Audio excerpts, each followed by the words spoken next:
Huwag mong tawaging asawa ang isang tao pag hindi pa kayo kasal. No license, no evidence. In short, kulurong pa yung relasyon yun. Anytime, pwede kayo maghiwalay dalawa.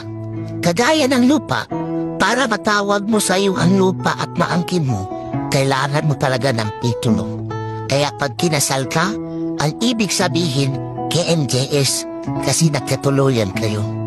Pero pag live-in partner ka, ang ibig sabihin, once upon a time, pwedeng magkatuluyan, pwedeng maghiwalay.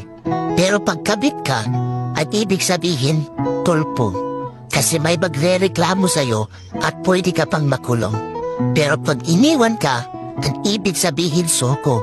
Naluko ka na, na-scam ka pa. At pag minalas ka, mamamatay ka pa. Kaya gulapin mo yung biyanan mo. Isuli mo ang kanyang anak.